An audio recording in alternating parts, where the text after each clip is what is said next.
Hello children, welcome back. So let's begin with our next chapter, and it is chapter number 6. Always remember God. Children, it is always said that we should not look down upon others' achievements. Okay, and one should not be proud of what one have.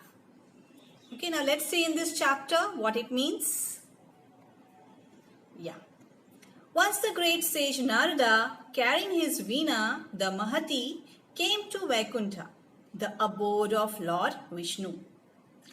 Welcome, O Narada. What brings you here?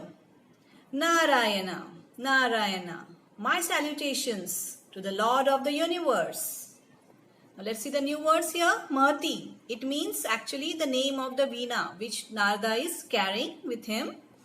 Okay. And abode. Abode means home.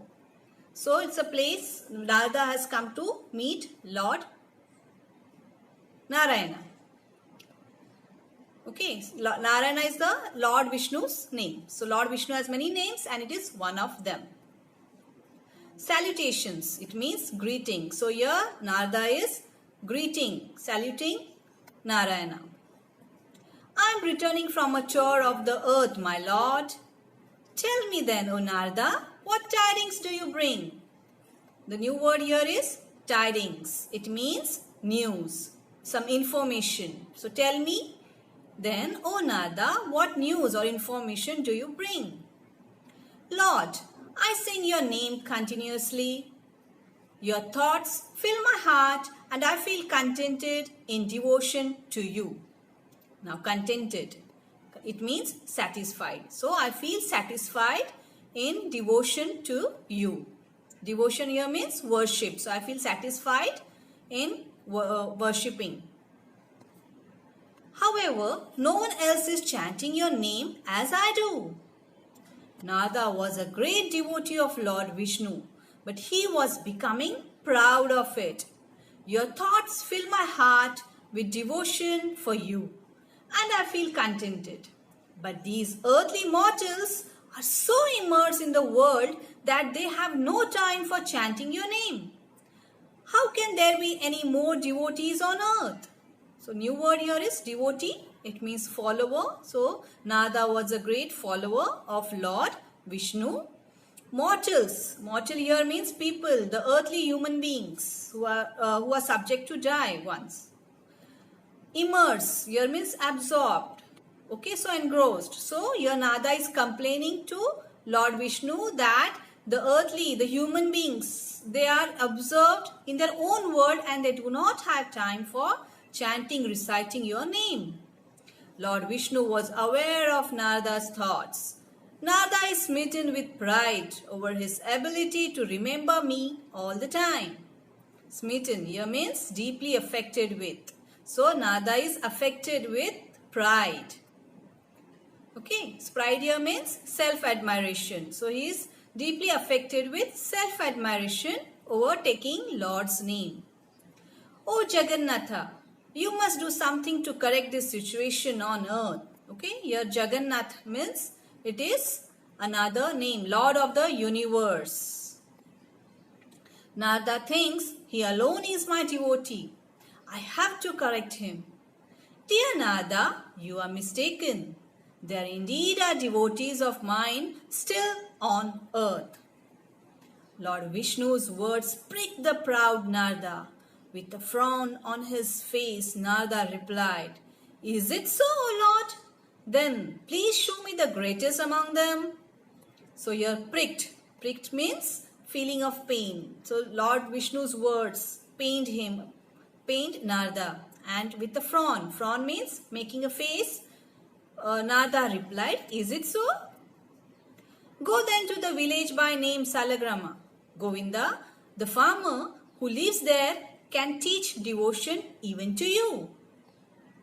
Narada was surprised to hear the Lord's words. Can there indeed be a devotee greater than me? I must go and see for myself who this Govinda is. He then bowed to the Lord and proceeded to earth.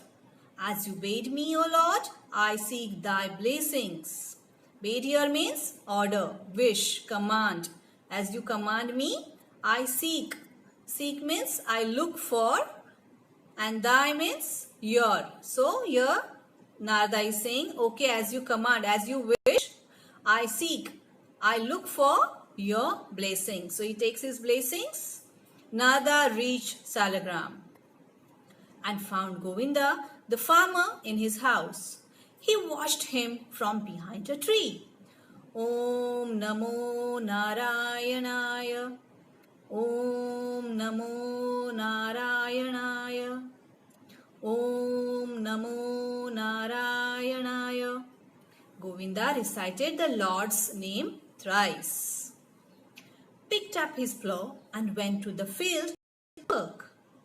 Govinda plowed his field till afternoon. In the afternoon, Govinda came under the cool shade of a nearby tree to eat his meals. Om Namo Narayanaya. Om Namo Narayanaya. Om Namo Narayanaya. Without forgetting, he chanted Lord Vishnu's name thrice and ate his meal as prasad after offering it to the Lord. Govinda then resumed work. Even in the evening, after a hard day's work, Govinda returned home tired. After a bath, he ate a modest meal. Okay, modest here means average, whatever was available there. And again prayed as Narada watched him. Om Namo Narayanaya. Om Namo Narayanaya.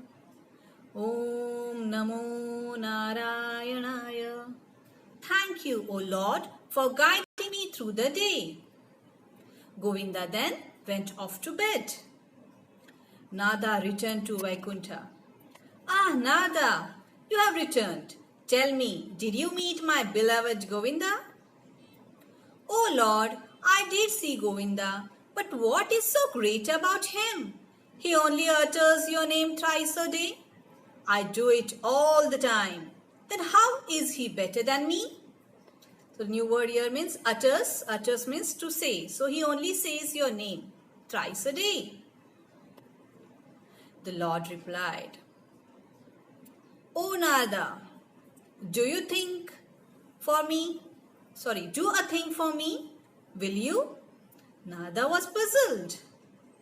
Here, take this and go around the earth thrice without spilling even a drop of oil from the cup. Lord Vishnu gave Narada a cup of oil filled to the brim. Brim is the new word here. It means edge. The Lord's test began. Narada accepted the command and set out to do the Lord's bidding. Narada very carefully went around the earth thrice. Bidding here means wish or command. And returned to Vaikuntha, sporting a cunning smile.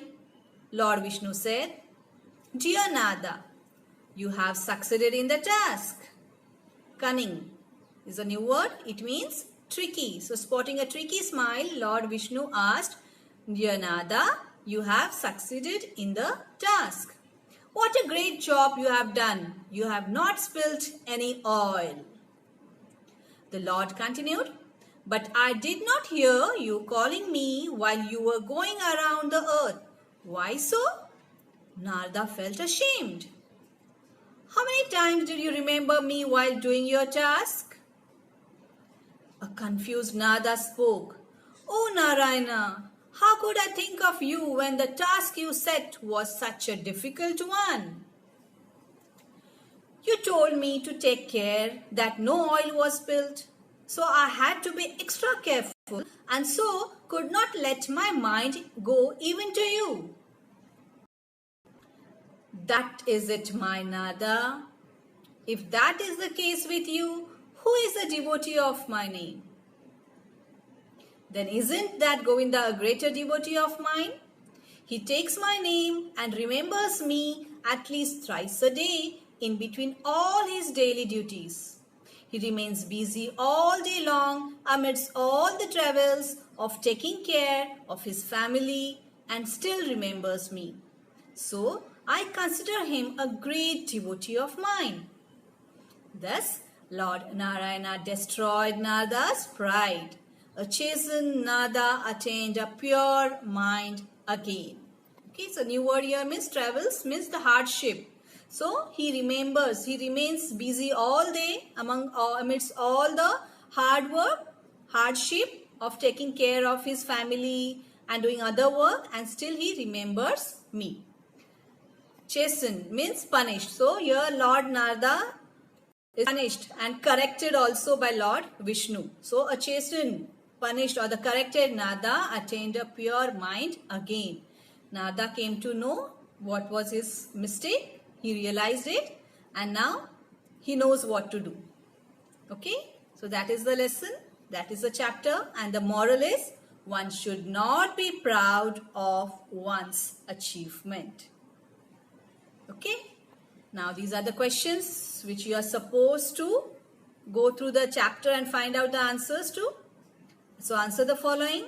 First one, who went to Vaikuntha to meet the Lord of the universe? Why was sage Narada proud of himself? Why was the sage Narada displeased with the earthly mortals? Where did Lord Vishnu send sage Narada? Whom did Narada meet in the village of Salagram? When did Govinda chant Lord Vishnu's name? Okay, so these are the questions. Bye for now.